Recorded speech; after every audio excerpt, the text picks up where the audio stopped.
నమస్తే, welcome to 9 TV Telangana news. ముందుగా headlines.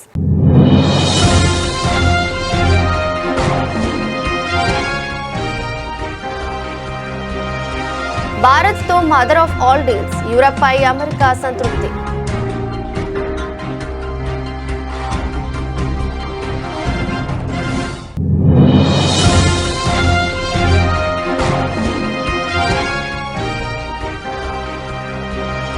కొలంబియాలో ఘోర విమాన ప్రమాదం, ప్రముఖ నేత సహా 15 మంది మృతి.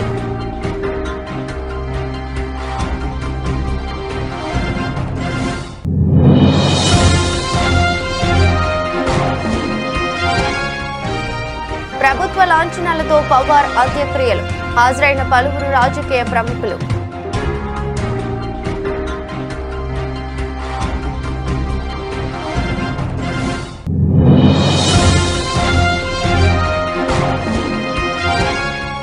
నల్గొండను త్వరలోనే ఒక ఎడ్యుకేషన్ హబ్ గా తీర్చిదిద్దబోతున్నాం, మంత్రి కోమటిరెడ్డి వెంకటరెడ్డి వెల్లడి.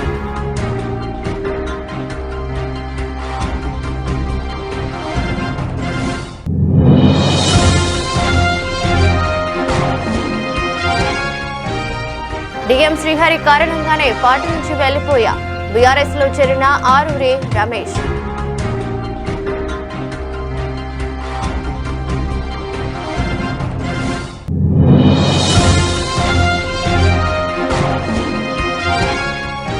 చంద్రబాబు తన మాటలు చేష్టలతో వంతపాడే మీడియాతో లడ్డూపై దుష్ప్రచారం, మండిపడ్డ టీటీడీ మాజీ చైర్మన్ భూమన కరుణాకర్ రెడ్డి.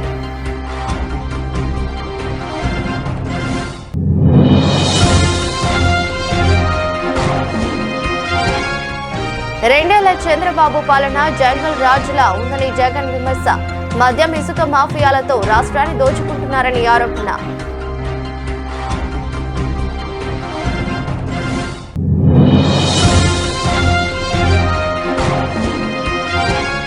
లిక్టర్ ఫ్యాక్టరీలో సింగూరు జిల్లాలను సరఫరా చేస్తుందంటూ హరీష్ రావు ఆరోపణలు చేయడం సిగ్గుచేటు, మంత్రి సుపల్లి ఎద్దేవా.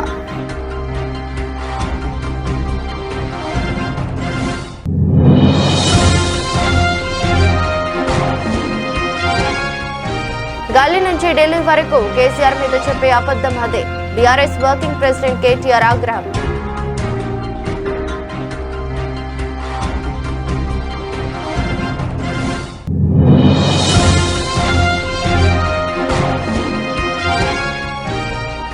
వెలిగొండపై జగన్ది అతిపెద్ద మోసం, ఆధారాలతో సహా బయటపెట్టిన మంత్రి నిమ్మల.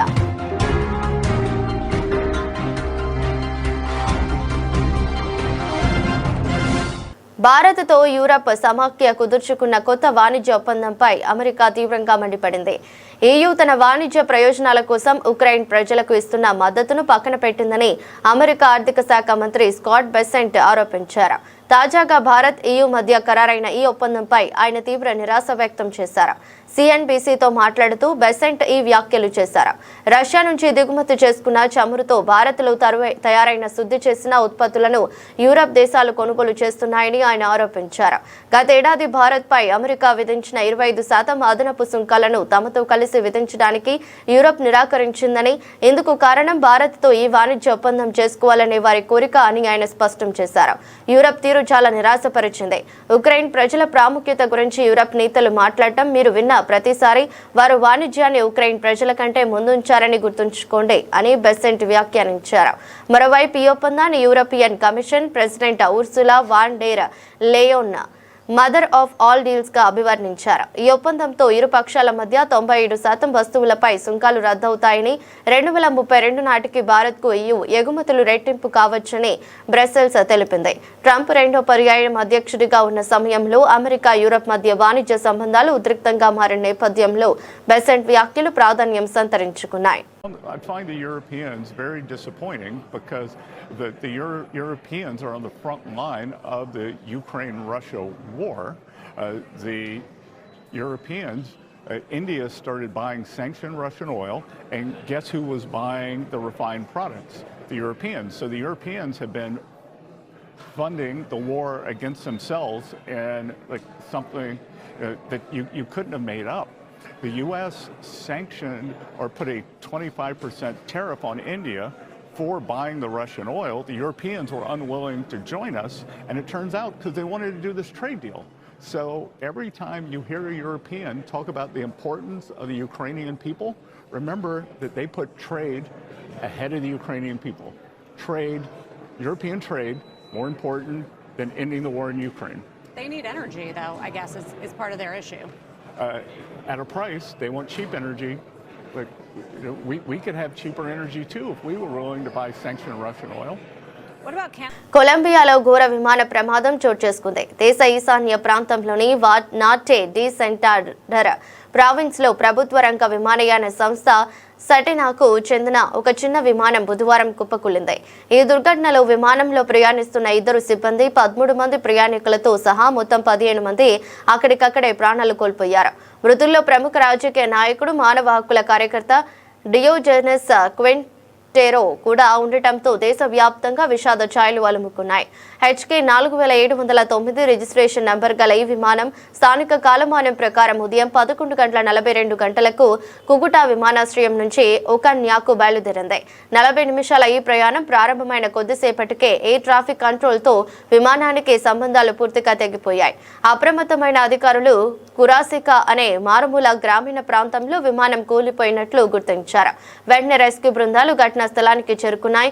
విమానం ఉన్న ప్రదేశాన్ని గుర్తించిన తర్వాత అందులో ఎవరు ప్రాణాలతో మిగిలి లేరని అధికారులు ధృవీకరించినట్లు కొలంబియా రవాణా మంత్రిత్వ శాఖ ఒక ప్రకటనలో పేర్కొంది.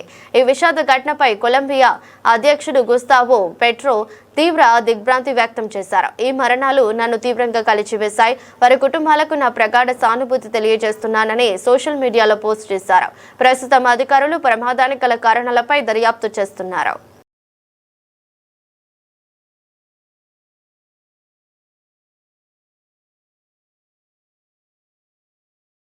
విమాన ప్రమాదంలో మృతి చెందిన మహారాష్ట్ర ఉప ముఖ్యమంత్రి అజిత్ పవార్ అంత్యక్రియలు గురువారం ఉదయం 11 గంటలకు ప్రభుత్వ లాంఛనాలతో జరగనున్నాయి. ఈ మేరకు పూణే జిల్లాలో బారామతి సమీపంలోని విద్యా ప్రతిష్టాన మైదానంలో సంబంధిత ఏర్పాట్లు చేస్తున్నారు అధికారులు. పవార్ అంత్యక్రియలకు ప్రధానమంత్రి నరేంద్ర మోదీ సహా కేంద్ర మంత్రులు Amit Shah, Nitin Gadkari, Piyush Goyal, Maharashtra CM Devendra Fadnavis, deputy CM Eknath Shinde తదితరులు హాజరు కానున్నారు. ప్రజలు అంతిమ నివాళులర్పించేందుకు వీలుగా అజిత్ పవార్ భౌతిక కాయాన్ని విద్యా ప్రతిష్టాన్ మైదానంలో ఉంచారు. రాష్ట్ర డిప్యూటీ సీఎం అకాల మరణంతో నేడు రాష్ట్ర వ్యాప్తంగా సెలవుతో పాటు 3 రోజుల సంతాప దినాలు ప్రకటించారు సీఎం ఫడ్నవీస్. 66 ఏళ్ల పవార్ బుధవారం ఉదయం ముంబై నుంచి బారామతికి వెళ్తుండగా పొగమంచు కారణంగా రన్వే కనిపించకపోవడంతో ల్యాండింగ్ కు ముందు జరిగిన చార్టర్డ్ విమాన ప్రమాదంలో దుర్మరణం చెందారు. జడ్పీటీసీ ఎన్నికల ప్రచారం కోసం బారామతికి వెళ్తుండగా ఈ విషాద ఘటన చోటు చేసుకుంది. ఈ ప్రమాదంలో సహా మొత్తం 5 ప్రాణాలు కోల్పోయారు. మృతుల్లో 2 పైలట్లు, ఓ సహాయకుడు, పవార్ వ్యక్తిగత భద్రతా అధికారి ఉన్నారు. వీరి మృతదేహాలను పోస్టుమార్టం అనంతరం అంత్యక్రియల కోసం కుటుంబ సభ్యులకు అప్పగించారు. అజిత్ పవార్ అంత్యక్రియలకు హాజరైన పలువురు రాజకీయ ప్రముఖులు, అంత్యక్రియలకు హాజరైన సీఎం దేవేంద్ర ఫడ్నవీస్, ఏక్నాథ్ షిండే, కేంద్ర మంత్రులు అమిత్ షా, గడ్కరీ, అజిత్ పవార్ అంత్యక్రియలకు హాజరైన మంత్రి నారా లోకేష్.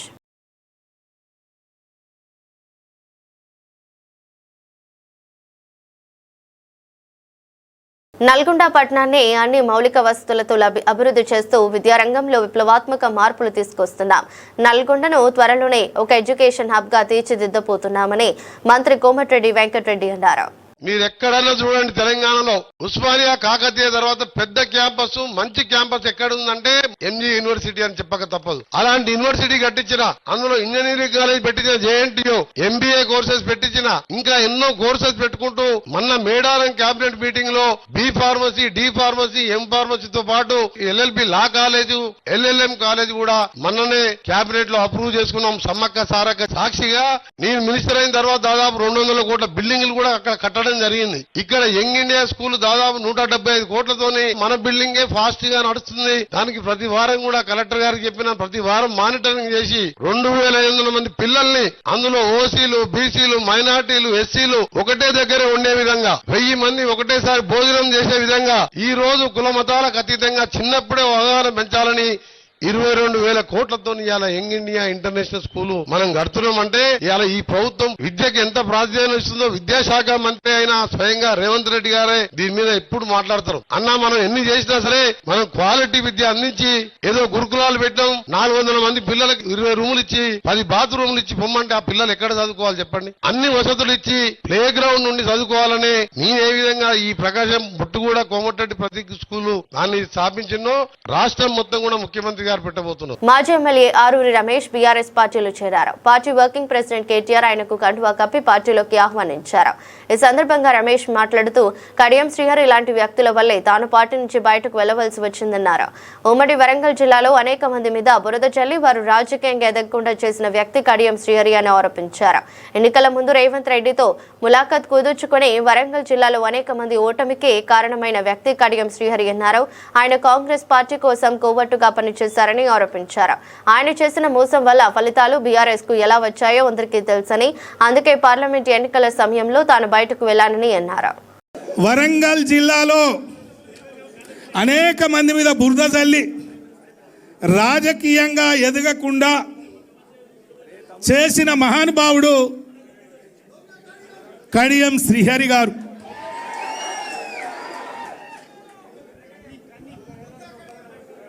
ఎన్నికల ముందు రేవంత్ రెడ్డితో ములాఖాత్ కుదుర్చుకొని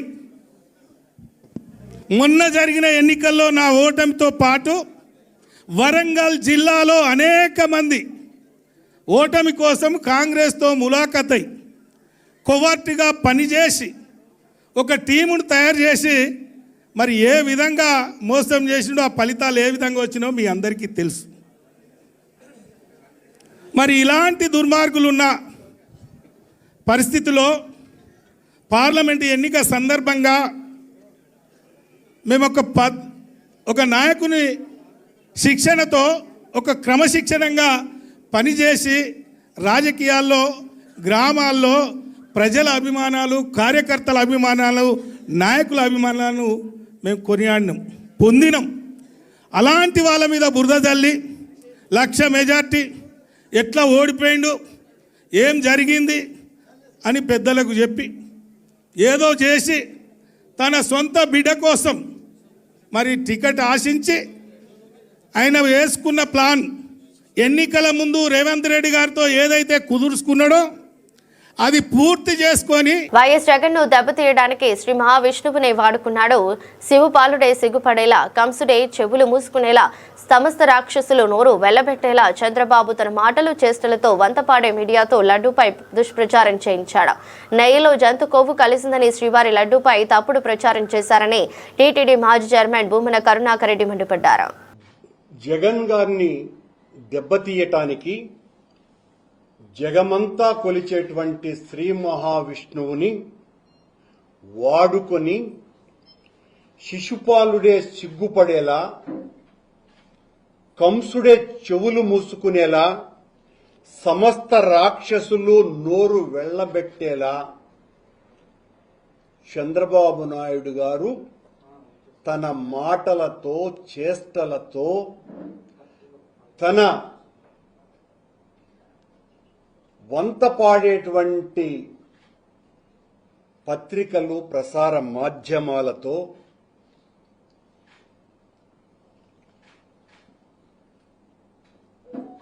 లడ్డూలో వాడేటువంటి నెయ్యి మీద అసలు నెయ్యే వాడలేదు, యానిమల్ ఫ్యాట్ వాడారు అని ఆయన మాట్లాడడం జరిగింది 18వ తారీఖు సెప్టెంబర్న. ముఖ్యమంత్రి చంద్రబాబు నాయుడు నేతృత్వంలోని టీడీపీ కూటమి ప్రభుత్వంపై వైఎస్ఆర్ కాంగ్రెస్ పార్టీ అధినేత వైఎస్ జగన్మోహన్ రెడ్డి తీవ్రస్థాయిలో విరుచుకుపడ్డారు. భీమవరం పార్టీ కార్యకర్తల సమావేశంలో ఆయన మాట్లాడుతూ గడిచిన 2 ఏళ్ల పాలనలో రాష్ట్రంలో జంగల్ రాజ్ నడుస్తోందని, దోచుకో, పంచుకో, తీసుకో అనే రీతిలో పాలన సాగుతోందని ఘాటుగా విమర్శించారు. ఎన్నికల ముందు ఇచ్చిన సూపర్ 6, సూపర్ 7 హామీలన్నీ అబద్దాలేనని తేలిపోయిందని అన్నారు. టీడీపీ ఎమ్మెల్యేలు, మంత్రులు మహిళలపై అరాచకాలకు పాల్పడుతున్నా ప్రభుత్వం పట్టించుకోవడం లేదని జగన్ ఆరోపించారు. కోడూరు ఎమ్మెల్యే ఆరవ శ్రీధర్ ఒక ప్రభుత్వ ఉద్యోగిని రేప్ చేస్తే, ఆముదాల వలస ఎమ్మెల్యే కూన రవికుమార్ వేధింపులతో ఒక ప్రిన్సిపల్ ఆత్మహత్య యత్నం చేస్తే చర్యలు లేవు. సత్యవేడు ఎమ్మెల్యే కోనేటి ఆదిమూలం, మంత్రి Sandhyarani, PA Guntur east MLA నజీర్లపై తీవ్ర ఆరోపణలు వచ్చినా పట్టించుకోలేదు. స్వయంగా మంత్రి వాసంశెట్టి సుభాష్ అశ్లీల నృత్యాలు చేస్తూ చిందులేస్తున్నారు.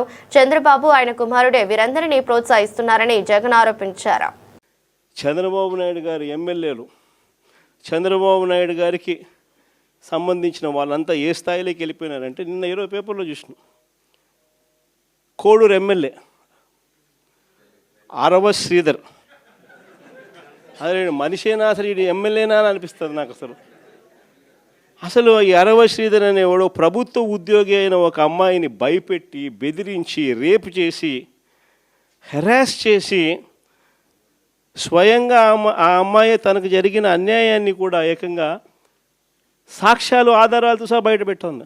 ఆముదాల వలస ఎమ్మెల్యే ఇంకోడు కూన రవికుమార్. ఈయన గారి వేధింపులు భరించలేక గవర్నమెంట్ స్కూల్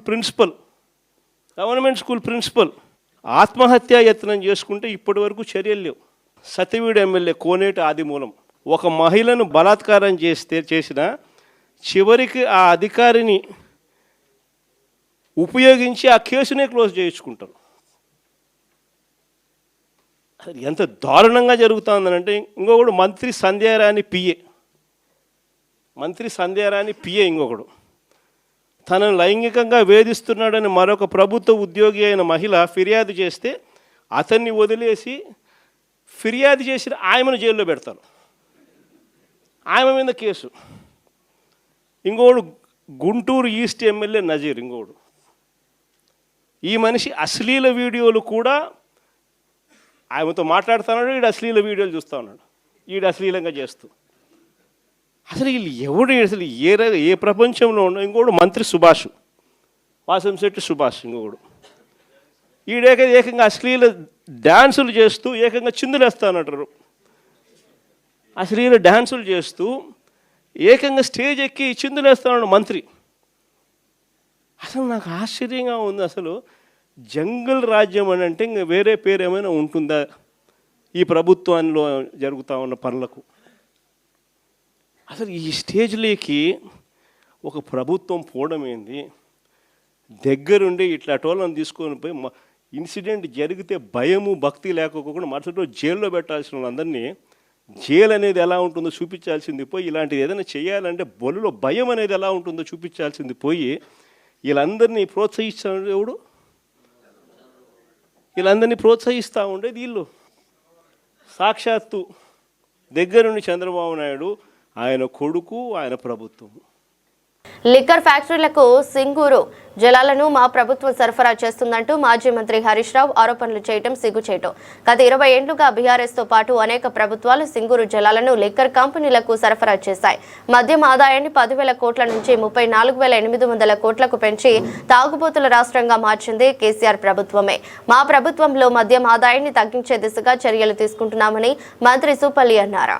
సింగూరు జలాలకు సంబంధించి ఈ ప్రభుత్వం నీళ్ళు ఇచ్చినట్టుగా, అంటే వ్యవసాయ పొలాలకు నీళ్ళు ఇవ్వకుండా ఇది ఈ ప్రభుత్వం ఇప్పుడు ఇచ్చినట్టుగా మాట్లాడుతున్నాం. అరే గత ప్రభుత్వంలోనే ఎప్పటి నుంచో 2006-7 నుంచి ఆ కంపెనీలన్నిటికీ సింగూరుకు ఫ్యాక్టరీలు ఎప్పుడు వచ్చినాయి, పైప్ లైన్స్ ఉన్నాయి, వాళ్ళే సప్లై చేశారు. చాలా కొత్తగా ఈ ప్రభుత్వం ఇస్తున్నట్టుగా ఏదో దీన్ని పెంచి పోషిస్తున్నట్టుగా మాట్లాడితే, ఇంత దుర్మార్గంగా మరి ఇట్లా బట్టగాల్సి మీదేసి ప్రభుత్వాన్ని అప్రతిష్ట పాలు చేసేటువంటి కార్యక్రమంలో భాగంగానే ఇవి జరుగుతూ ఉన్నాయి తప్ప. రెండవది, దీంతో పాటుగా హైకోర్టు ఆయన మాట్లాడాడు, డేట్ కూడా చెప్తున్నా. ఈ మైక్రో బ్రెవరీకి సంబంధించి సంగారెడ్డి జిల్లాలో ఉన్నటువంటిది United Breweries Mallepalli 2010 water from Manjira, United Breweries Kothlapur from 2007 water from Manjira, Anheuser Busch InBev 1993 water from Manjira. ఈ మొత్తం కూడా లేజన్స్ ఆల్కోబేవ్ 2014 గత ప్రభుత్వం వచ్చిన తర్వాత. మీ ప్రభుత్వంలో మీరు పైప్ లైన్లు ఇచ్చి సింగూరుకి వెళ్ళి ఆ కార్పొరేషన్స్కు ఆ లిక్కర్ ఇండస్ట్రీస్కు మీరు వాటర్ సప్లై చేసి మళ్ళీ ఈ ప్రభుత్వం మాట్లాడతాను, ఆరోపణలు చేస్తాను. ఇంకోటి ఆయన మాట్లాడడానికి ఇన్కమ్ ఫ్రమ్ రెవెన్యూ అంటే రాష్ట్రాన్ని తాగుబోతుల రాష్ట్రంగా మారుస్తూ ఉన్నారు, ఆదాయాన్ని పెంచుతూ ఉన్నారు అని మాట్లాడారు. 2014 కేసీఆర్ అధికారం చేపట్టినాడు. ఈ రాష్ట్ర ఆదాయము 10,012 కోట్ల రూపాయలు. 10,012 కోట్ల రూపాయలు 2014 అంటే సమైక్య రాష్ట్రంలో అధికారం అక్కడి నుంచి కేసీఆర్. తెలంగాణ ముఖ్యమంత్రి రేవంత్ రెడ్డి కాంగ్రెస్ నాయకులు గల్లీ నుంచి ఢిల్లీ వరకు ఒకటే అబద్ధం చెబుతున్నారని బీఆర్ఎస్ వర్కింగ్ ప్రెసిడెంట్ కేటీఆర్ ఆగ్రహం వ్యక్తం చేశారు. కేసీఆర్ 10 ఏళ్ల కాలంలో 7-8 లక్షల కోట్ల రూపాయల అప్పు చేశారని వారు చెబుతున్నారని, కానీ పార్లమెంట్లో బీజేపీ ఎంపీ ఒకరు అడిగిన ప్రశ్నకు స్పష్టమైన సమాధానం వచ్చిందని అన్నారు. కేసీఆర్ హయాంలో 3.5 లక్షల కోట్లు అప్పు అయ్యాయని తెలిందని, అందులో కేసీఆర్ గద్దెను ఎక్కే నాటికి 72,000 కోట్లు అప్పు తెలంగాణకు ఉందని తెలిపారు. అంటే కేసీఆర్ 10 ఏళ్ల కాలంలో చేసిన అప్పు 2.5 లక్షల కోట్లు మాత్రమే అన్నారు. ఆ అప్పుతో కూడా ఎన్నో సంక్షేమ పథకాలు అమలు చేశారని తెలిపారు. ఆరూరి రమేష్ 2014-2018 అసెంబ్లీ ఎన్నికల్లో భారీ మెజారిటీతో విజయం సాధించారని, కానీ 2023లో 16,000 ఓట్లతో ఓడిపోయారని అన్నారు. కానీ ఈసారి భారీ మెజారిటీతో వర్ధనపేటలో ఆరూరి రమేష్ గెలవటం ఖాయమని ధీమా వ్యక్తం చేశారు. అయితే దయచేసి కొత్త పాతాన్ని చూడవద్దని, అందరినీ సమన్వయం చేసుకుని ముందుకు వెళ్లాలని విజ్ఞప్తి చేశారు. ఈరోజు ఓపిక లేని తెలివి లేని వ్యక్తి రాష్ట్రాన్ని పాలిస్తున్నారని ముఖ్యమంత్రి రేవంత్ రెడ్డిని ఆదేశించి ఉన్నారు. కారు గుర్తు మీద ఎవరొస్తే వాళ్ళే కేసీఆర్ పంపించిండు, ఆయనకే ఓటెత్తామనాలి తప్ప ఇక కోడిగుడ్డు మీద ఈకల్ వయసు కూడా బంద్ చేయాలి. ఈయన మంచోడా చెడ్డోడా, ఈయన దొడ్డుగున్నాడా సన్నగున్నాడా పొట్టిగున్నాడా పొడుగున్నాడా అన్ని కేసీఆర్ సార్ చూసుకొని టికెట్ ఇస్తాడు. కాబట్టి ఈసారి మాత్రం కారు గుర్తు మీద ఎవరైనా వస్తే గులాబీ కండువా కప్పుకొని ఇక కేసీఆర్కే ఓటేస్తున్నా అనుకొని, అది గల్లీ ఎలక్షన్ అయినా ఢిల్లీ ఎలక్షన్ అయినా ఒకటే ఆలోచన చేయాలి, గట్టిగా గుద్దాలి. ఉంటుంది కుటుంబం అన్నాక, ఒక పెద్ద కుటుంబం అన్నాక పంచాయతీలు ఉంటాయి, తాకట్లు ఉంటాయి. కానీ నేను ఇదివరకు చెప్పినా మళ్ళీ చెప్తున్నా, గుల్గాలే అల్గాలే కొట్లాడుకోవాలి, కానీ అర్రలో కొట్లాడుకోవాలి. గుల్గుడే గట్ల. రేపు మున్సిపల్ ఎలక్షన్లా గుల్గాలే అలగాలే, కానీ బీఫారం ఇచ్చినాక మళ్ళీ కారు గుర్తు మీద ఎవరైనా కూర్చున్నాక ఇక పోయి ఒత్తుడే ఉండాలి తప్ప గుద్దుడే ఉండాలి తప్ప. గత వైసీపీ ప్రభుత్వం వెలిగొండ ప్రాజెక్టు విషయంలో ప్రకాశం, నెల్లూరు, కడప జిల్లాల ప్రజలను ఘోరంగా మోసం చేసిందని, పనులు పూర్తి కాకుండానే ఎన్నికల ముందు హడావిడిగా ప్రారంభించి క్రెడిట్ చోరీకి పాల్పడిందని జలవనరుల శాఖ మంత్రి నిమ్మల రామానాయుడు తీవ్ర స్థాయిలో ధ్వజమెత్తారు. బుధవారం ఆయన మీడియా సమావేశంలో మాట్లాడుతూ వైసీపీ ప్రభుత్వ 5 ఏళ్ల నిర్లక్ష్యాన్ని, ప్రస్తుత కూటమి ప్రభుత్వ హయాంలో జరుగుతున్న పనుల పురోగతిని గణాంకాలు, ఫోటోలతో సహా వివరించారు. 2026 నాటికి వెలిగొండ ప్రాజెక్టును పూర్తి చేయాలన్న లక్ష్యంతో ముఖ్యమంత్రి చంద్రబాబు మార్గనిర్దేశంలో పనిచేస్తున్నామని స్పష్టం చేశారు. గత మార్చి 6న ఎన్నికలకు ముందు నాటి ముఖ్యమంత్రి జగన్మోహన్ రెడ్డి వెలిగొండ ప్రాజెక్టును జాతికి అంకితం చేశారని, కానీ ఆ రోజుకు ప్రాజెక్టులో కీలకమైన పనులని అసంపూర్తిగానే ఉన్నాయని నిమ్మల ఆరోపించారు. ప్రాజెక్టు పూర్తయితే పండుగ వాతావరణం ఉండాలి, కానీ ఆనాడు 144 సెక్షన్ పెట్టి రైతు నాయకులను, నిర్వాసితులను హౌస్ అరెస్టులు చేసి పోలీసు పహారా మధ్య ప్రారంభోత్సవం చేయడం జగన్ ప్రభుత్వ మోసానికి నిలువెత్తు నిదర్శనమని ఆయన విమర్శించారు. అంటే ఇక్కడ మీకు అందరికి కూడా అర్థమవుతున్నటువంటి పరిస్థితి ఏంటి? ఇప్పుడు ఆయనేమో జాతికి అంకితం అన్నాడు. జాతికి అంకితం అంటే అర్థం ఏంటి? ప్రాజెక్టు పూర్తి అయిపోయింది, ప్రారంభోత్సవం. అదే జనరల్ గా అందరికీ తెలుస్తున్నటువంటిది. అంటే పూర్తి కానిటువంటి దాన్ని కూడా జాతికి అంకితం, ప్రారంభోత్సవం చేయడానికి కొత్త భాష్యం జగన్మోహన్ రెడ్డి గారు చెప్తే మనం ఏం చేయలేం, కానీ వాస్తవంగా ప్రారంభోత్సవం కింద మనం లెక్కేస్తాం. కానీ ఇప్పుడు మీరు చూస్తున్నారు, పునాదులు వేస్తా ఉన్నాం ఇంకా ఆ ప్రాజెక్టుకి సంబంధించి కొన్ని పనుల్లో. అంటే ఒక పక్కన ఆ పనులకు సంబంధించి ఇప్పుడు పునాదులు వేస్తా ఉంటే ఆయన ఆ ప్రాజెక్టు పూర్తి అయిపోయిందని ఎట్లా చెప్పగలుగుతారు? ఆ ప్రాజెక్టు ప్రారంభోత్సవం చేస్తానని ఎట్లా చెప్పగలుగుతారు? పక్కన పునాదులు వేస్తూ ఉంటే ఇదే ప్రాజెక్టు కదా. అంటే ఇక్కడే మీరు చాలా క్లారిటీగా, ఇంత క్లియర్ గా, ఇంత క్లారిటీగా అచ్చుగుద్దినట్లు మనకి ఇక్కడ వాస్తవాలు కనపడుతుంటే వాళ్ళు అచ్చుగుద్దినట్లు అబద్ధాలు చెప్తూ ఉన్నటువంటి పరిస్థితి, దుస్థితి చాలా క్లియర్ కనపడుతుంది. ఇప్పుడు 456 కోట్ల రూపాయలతోటి ఈ పనులు ప్రారంభిస్తూ ఉన్నాం. ఈ వారంలోనే మరి చంద్రబాబు నాయుడు గారు కూడా వెలిగొండను సందర్శించి ఏదైతే ఈ పనులకు కూడా మరి ఆయన ఫ్లేక్ కూడా ఆయన కూడా ఇనాగ్రేట్ చేస్తారనే విషయాన్ని కూడా సందర్భంగా తెలియజేసుకుంటారు. చేసుకుంటూ, అంటే ఒక పక్కన భూమి పూజగా ప్రాజెక్టులు జరుగుతుంటే వాళ్ళు పూర్తి అయిపోయిందని చెప్పడంలోనే వాళ్ళు చేసినటువంటి మోసం దగా ఏంటనేది మనందరికి కూడా అర్థమవుతున్నటువంటి పరిస్థితి. ఈ రకంగా అటు హెడ్ రెగ్యులేటర్ పనులు పూర్తి చేసుకుని, టన్నెల్ 1 పూర్తి చేసుకుని, టన్నెల్ 2 పూర్తి చేసుకుని, ఆ యొక్క టన్నెల్ 2లో 11వ కిలోమీటర్ దగ్గర చిక్కుకున్నటువంటి టన్నెల్ బోరింగ్ మెషిన్ ని వెలికి తీసుకుని, ఫీడర్ కెనాల్ పూర్తి చేసుకుని, నెక్స్ట్ వాటర్ నల్లమల సాగర్ కి రావాలి. నల్లమల సాగర్ లో చూస్తే ఇక్కడ కూడా రెగ్యులేటర్స్ మనం కన్స్ట్రక్షన్ చేయాలి. ఎందుకంటే గ్యాప్స్ ఉంటాయి, కింద కెనాల్స్ కి వాటర్ వెళ్ళాలి, మనం ఆపరేట్ చేసుకోవాలి. ఎక్కడ కూడా ఆ పనులు ఎక్కడ కూడా జరగల ఆ సివిల్ వర్క్స్. మళ్ళీ ఈ రోజు మనం అధికారంలోకి వచ్చిన తర్వాతే మళ్ళీ ఆ పనులన్నీ కూడా పూర్తి చేస్తూ ఉన్నాం. ఇది తీగలేరు గాని, ఈస్టర్న్ మెయిన్ కెనాల్ పనులు గాని పూర్తి అవ్వనటువంటి పరిస్థితి. అంటే అక్కడ నీరు నిల్వ చేసేటువంటి పరిస్థితి లేదు. ఒకవేళ నీరు ఏదైనా నిలబడినా మళ్ళీ బయటికి ఇవ్వడానికి కూడా, రైతాంగానికి ఇవ్వడానికి కూడా అవకాశం లేనిటువంటి పరిస్థితి. ఆ పనులన్నీ కూడా ఇప్పుడు మేము తయారు చేస్తాను. గేట్లు తయారు జరుగుతుంది. వాళ్ళకు కూడా ఈ జూన్ లోపల పూర్తి చేయమని చెప్పేసి ఆ యొక్క వర్క్స్ ఏవైతే ఉన్నాయో అవన్నీ కూడా కంప్లీట్ చేస్తా ఉన్నాం. వర్క్లు ఆల్రెడీ. అంతర్జాతీయంగా నెలకొన్న ఉద్రిక్తతల నేపథ్యంలో బంగారం, వెండి ధరలు ఇవాళ రికార్డు స్థాయికి చేరాయి.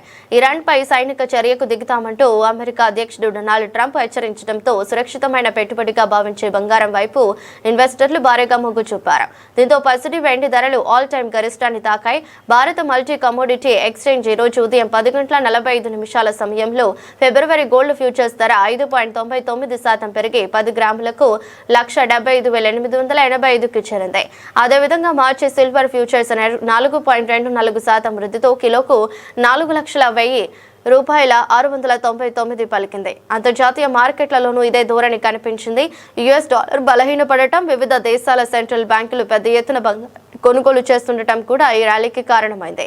అంతకుముందు అమెరికా ఫెడరల్ రిజర్వ్ వడ్డీ రేట్లను యథాతథంగా ఉంచుతున్నట్లు ప్రకటించడం కూడా బులియన్ మార్కెట్ కు కలిసి వచ్చింది. దీంతో పాటు అమెరికా మిత్ర దేశాల మధ్య టారిఫ్ ఉద్రిక్తతలు, అమెరికా ప్రభుత్వ షట్ డౌన్ భయాలు కూడా పసిడికి డిమాండ్ పెంచాయి.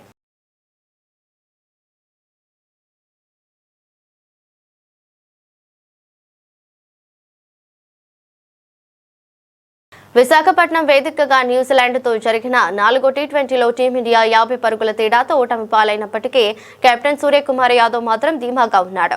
ఈ ఓటమి తమకు ఒక గొప్ప పాఠమని, రాబోయే ప్రపంచ కప్కు సిద్ధమవడంలో భాగంగానే తాము ఉద్దేశపూర్వకంగానే 5 స్పెషలిస్ట్ బౌలర్లతో బరిలోకి దిగామని ఆయన స్పష్టం చేశారు.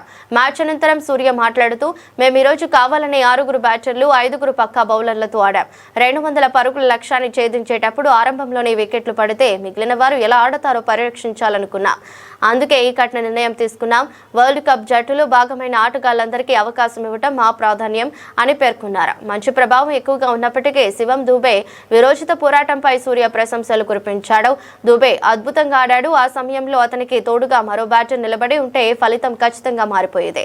50 పరుగుల తేడాతో ఓడిపోయినప్పటికీ భారీ లక్ష్యాలను ఎలా ఛేదించాలనే విషయంలో మాకు స్పష్టత వచ్చింది. మళ్ళీ అవకాశం వస్తే చేసింగ్కే మొగ్గు చూపుతాం అని తన వ్యూహాన్ని వివరించాడు. వరుసగా 3 విజయాల తర్వాత భారత్కు తొలి ఓటమి. ఫిబ్రవరిలో జరగనున్న టీ20 వరల్డ్ కప్ కోసం భారత జట్టు కూర్పుపై యాజమాన్యం చేస్తున్న ప్రయోగాల్లో భాగంగానే ఈ మార్పులు జరిగినట్లు తెలుస్తోంది.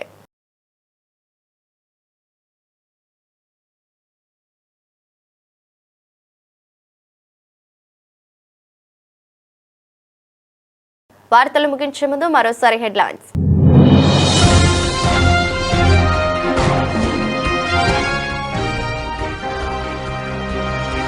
భారత్తో మదర్ ఆఫ్ ఆల్ డీల్స్, యూరప్పై అమెరికా సంతృప్తి.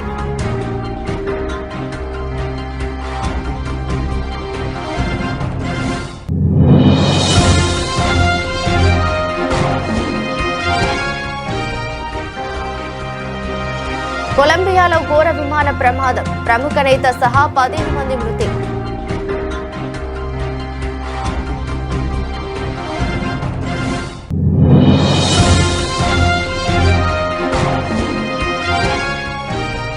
ప్రభుత్వ లాంఛనాలతో పవార్ అంత్యక్రియలు, హాజరైన పలువురు రాజకీయ ప్రముఖులు.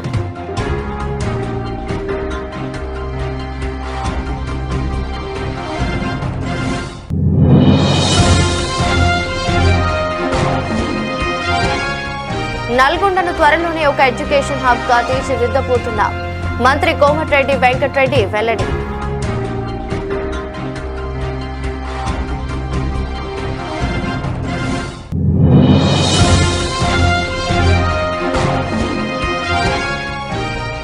డిఎం శ్రీహరి కారణంగానే పార్టీ నుంచి వెళ్లిపోయా.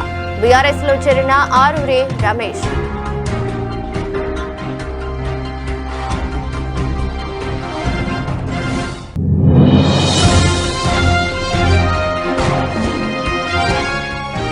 చంద్రబాబు తన మాటలు చేష్టలతో వంతపాడే మీడియాతో లడ్డూపై దుష్ప్రచారం.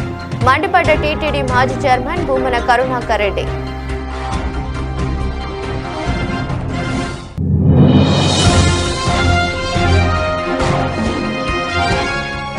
రెండేళ్ల చంద్రబాబు పాలన జంగల్ రాజులా ఉందని జగన్ విమర్శ.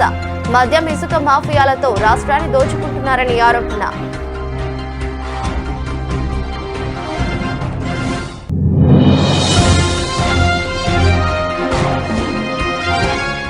లిక్టర్ ఫ్యాక్టరీలో సింగూరు జిల్లాలను సరఫరా చేస్తుందంటూ హరీష్ రావు ఆరోపణలు చేయడం సిగ్గుచేటు. మంత్రి సూపల్లి ఎద్దేవా.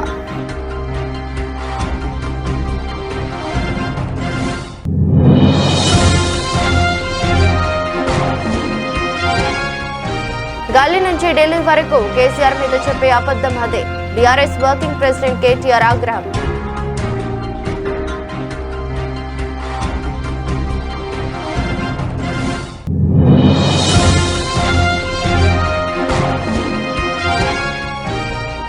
వెలిగొండపై జగన్ ది అతిపెద్ద మోసం. ఆధారాలతో సహా బయటపెట్టిన మంత్రి నిమ్మల.